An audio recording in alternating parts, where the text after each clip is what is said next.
Ramai orang mahu cepat kaya, tapi Charlie Munger pernah berkata, kejayaan sebenar datang daripada tabiat kecil yang diamalkan lama.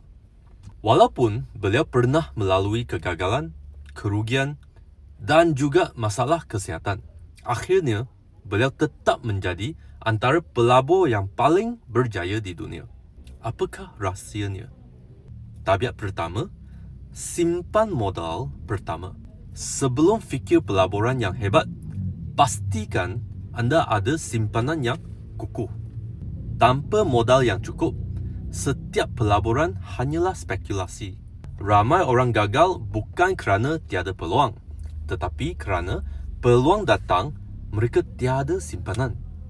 Tabiat kedua, banyak membaca, tetapi membaca dengan tujuan.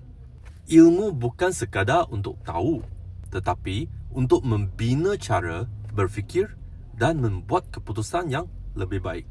Pengetahuan yang digunakan dengan betul akan menjadi kelebihan jangka panjang. Tabiat ketiga, elakkan kesilapan besar. Menurut Charlie Munger, kejayaan bukan kerana sentiasa betul, tetapi kerana jarang buat kesilapan besar. Perkara yang paling berbahaya ialah ketagihan, keinginan berlebihan dan hutang yang terlalu tinggi. Satu kesilapan besar boleh menghapuskan usaha bertahun-tahun. Tabiat keempat, jaga kesihatan. Tanpa kesihatan yang baik, semua impian dan rancangan tidak bermakna. Tubuh badan adalah aset paling penting yang tidak boleh diganti.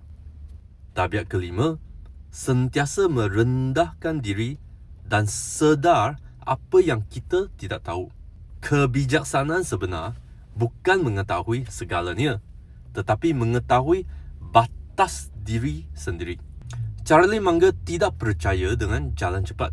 Beliau percaya kepada kesabaran, disiplin dan keputusan yang betul dalam jangka masa yang panjang.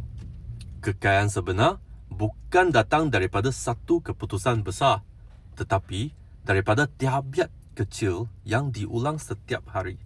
Mulakan dengan satu tabiat yang baik hari ini, kerana dalam jangka masa panjang, tabiat yang betul boleh mengubah seluruh hidup.